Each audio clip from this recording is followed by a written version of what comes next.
Дедо Господ и мртвиот маѓосник. Чита Александар Станојков.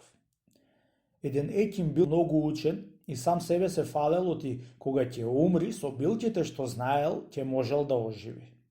Така мислејќим си, направил 3 шишиња со билки и му нарачал на жената си и на синоите си кога ќе умри да го потурат со едното од врв глава до нозете, со другото од десното рамо право удолу, а со третото од левото рамо до петици и до 40 дни еден човек да го држи просто на градите си на земи, ич да не го легни на плеќи. И така преслагал, оти ќе оживи и после ич да не умри. Дојде саато и умре. Жената му зеде 3 шишиња и го потури спроти како што беше ја нарачал. Првин со едното од врв глава и после со другото од рамото надолу.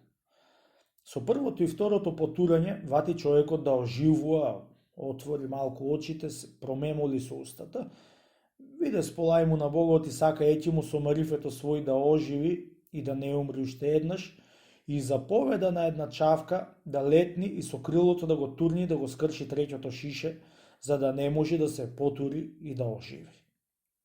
И вистина така биде. Го крена еден човек на гради и вати да го носи за да се разоди со нозете.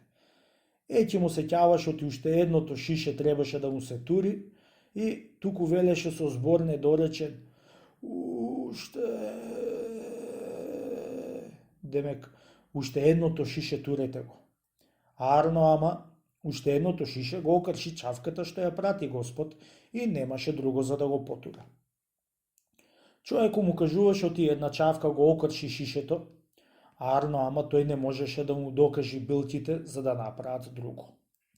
Така го држа откупениот човек на гради просто и го разодуваше до 30 дни. Му се смачи дури и на Бога, да прати еден ангел да пери со сапун еден црн мутав на една река што течеше покрај куќата од еќи му. Му се пули човекот со еќи му носејќи покрај река. На ангелот и црн мутав го пери за да го прави бел.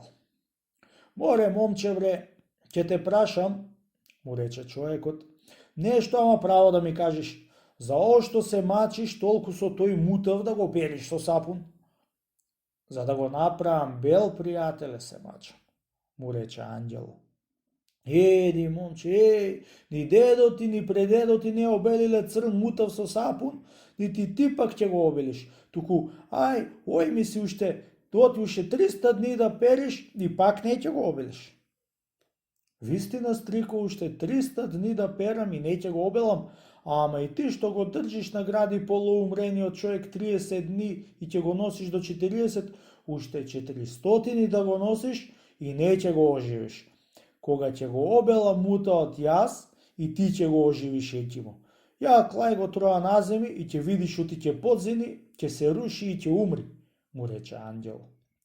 И вистина, едно го остаи на земи и веднаш подзина и се руши. Од смрдеа не се траеше до него и брго го турна в река за гробнина да не му се знаит.